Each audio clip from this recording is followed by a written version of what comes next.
Still having some trouble getting used to the change from Pastor Wally to Reverend Wally, and it is such a huge change that I want to keep reminding myself. Because 2 weeks ago in this sanctuary, Reverend Wally was ordained as a minister. I was reminded on that day that I will celebrate 20 years as an ordained minister next month. And since I had worked full-time as a staff minister and a chaplain without being ordained for 9 years before that, it has been almost 30 years since I said yes to a call that had been with me since I was 7 years old. In the Southern Baptist world I came from, being a woman and being ordained were not compatible. So I had walked away from that call and lived my life totally separate from the church, but the call never left my heart. The possibility, though, of becoming a minister rarely surfaced. And then in my mid-30s, the opportunity came for me to take my experience in the business world into the church. I left the corporate world behind and began working at the church where we were members. Over the next few years, this church grew from a sleepy, small-town Baptist church into a large, vibrant community church. My story as a minister was the story of that church. The road ahead for the church and for me were inextricably bound. But there was just one problem.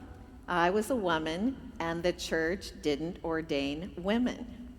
For a long time, I was fine with that. I loved what I was doing. The senior minister and I were, in essence, co-pastoring that church. We found a way to fly beneath the radar because, after all, in that conservative congregation, a man had to be the lone minister at the top. There came a time, though, when the core truth of our leadership model began to fray. And even though it broke my heart, I left to get a master's in social work. I began working while I was going back to school as the director of spiritual care at the hospital near us. And even though I didn't have a reverend in front of my name, I still felt that I was a minister. Yet there was this deep sadness in leaving the church, although I rarely allowed myself to think about it. One day at the hospital, I received a call that a young family had arrived in our pediatric unit with their very, very sick little girl. The family had asked to see me. They had told the nursing staff on peds that I was their minister. The nursing staff had told them I wasn't their minister because I was the chaplain at the hospital, and apparently they got into quite a conversation about why I couldn't be both those things. So when I came, everybody was kind of in a really weird space. They were a wonderful family that I had been close to at the church, so over the next few days, I tried to be with them as much as possible. The doctors could not find out what was wrong with their daughter, and she was not getting better. Each morning, I would stop on my way and get Starbucks to bring to whoever had spent the night. And I would sit with their sweet daughter, allowing them just a few moments to breathe. One morning, the father was drinking his coffee and looking out the window at the Potomac River, when without turning around, he said to me, "Why are you not ordained as a minister?" I tried to give a simple answer to his question, but on that day when his child was so ill and he had not slept because of his fear, he turned to me and said, "Unacceptable. I am going to see that this is corrected." And he did. Within the year, I had been ordained, the first woman in the church's 167-year history. And within that year, they found what was wrong with their daughter. And with a surgery that corrected an undetectable problem, she began to grow and thrive. The gospel reading that was so beautifully done for today begins with the story of a daughter who is dying and a father who came to Jesus asking that she be healed. I love this passage, which the writers of Matthew, Mark, and Luke each include in some fashion in their Gospels. I particularly love, as Jan Richardson says, the way it intertwines the story of the healing of the long bleeding woman who reaches out to Jesus with the story of a young girl, the daughter of a leader of the synagogue, who Jesus was on his way to heal. The story of the woman occurs in the middle of the story of the young girl. It's possible to read the woman's tale as something of an interruption of the girls, but there is such resonance between them that it makes a good deal of sense to read them as the intertwined stories that they are.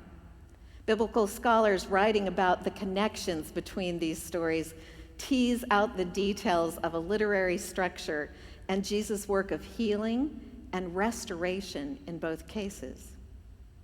The story of the woman is contained within the story of the girl. The girl's story holds the woman's story, not only in terms of literary structure, but also in the mysterious way that happens in the realm of the story. In her book, Writing for Your Life, Dina Metzger says, stories move in circles. They don't move in straight lines.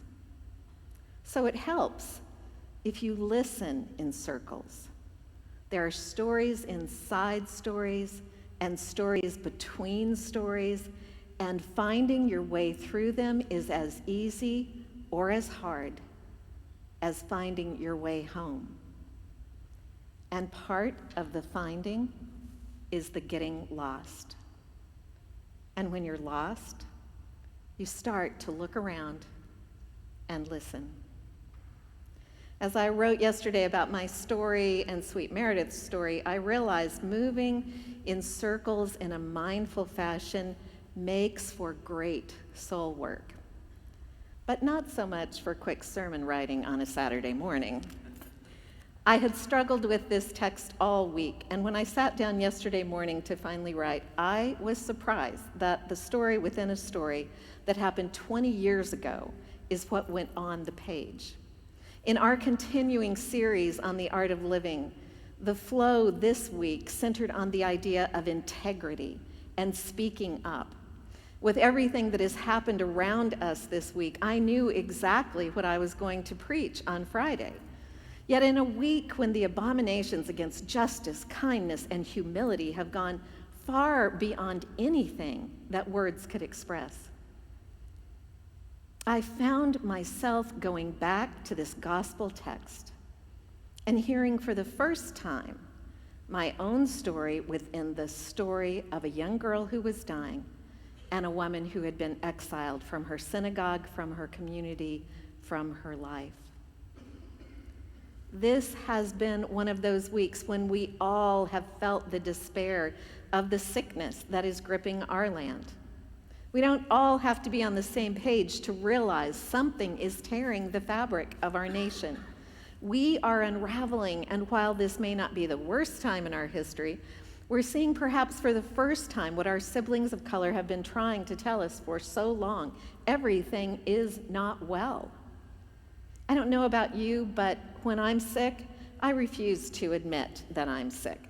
I buck up and I work right through it. I can put a mask on as well as anyone else until I can't, until I'm so sick that I have to go to bed and shut the door. Our nation has been sick for a long time. We have just refused to admit it. We have been sick for a long time, yet we refuse to seek healing. We refuse to speak up for ourselves when we know something is wrong, and until we can do that, we certainly can't speak up for anyone else. Even those of us who support the current regime know deep within our hearts that something is terribly wrong. If we are people who follow the way of Jesus, people who take seriously the commandment of Jesus to love God and love our neighbors as ourselves, if we believe in the Beatitudes that Reverend Michael preached so beautifully about last week, we cannot sit back and be quiet. It's time to speak up and be counted. A lot of my friends who are ministers across our country were texting and blogging and writing about the safe thing to do on this Sunday. The safe thing to talk about. The safe way to not get people in your congregation upset. I have to tell you, I really like the safe route better. I'm a safe route person most of the time. And I feel like all of us, in the midst of everything that's going on, need this place to come in and to be healed and repaired. One of my friends wrote something on Facebook. She's a wonderful minister in Washington, D.C. of a large, beautiful church. And the comments that started were so hideous. And that hurts my heart because we are so divided in our country and in so many of our churches. But I started thinking about what happened here on Christmas Eve. In one night, we gave almost $14,000 to pay off the medical debt of individuals and families who live in our city. That seed money was able to erase $1.38 million of debt for people who, in their pursuit of healing, had lost their financial stability. Someone has said that all of us are probably just one cancer diagnosis away from homelessness. Many of those people, I would imagine, who had their debt paid off were in that place. And in the mystery, though, I've been thinking of life and God and the gospel. With those gifts, we received all of their stories, and their stories became interwoven with our story, and their future became interwoven with our future. We will never know their names, but we do know this. The healthcare system that put them into such debt needs to change. All around us, people are dying because of homelessness, poverty, and economic injustice. They're dying because of a medical care system that is intended to serve the rich and the healthy. Somewhere in the middle, you and I sit with our privilege, sick but not ready to speak up for the cause and the cure that may yet save us all. It is time for us to rise up, not as people who are going to return insult for injury, but as people who are sure of the good news of the Christ, who came not only for the rich and the privileged, but for the poor and disenfranchised. It is time for us to realize that all our stories are intertwined and that our healing will only come when we speak up to be counted. I believe we, the people, are the people who can heal each other, who can grow strong together, who can name the truth, who know what it means to live in community, moving towards God's dream for a new heaven and a new earth, in the power of the love of God, in the company of Jesus the Christ, and in the leading of the Holy Spirit. On this day, may we find our story within that story and truly become the people of God in this time and place. May it be so. Amen.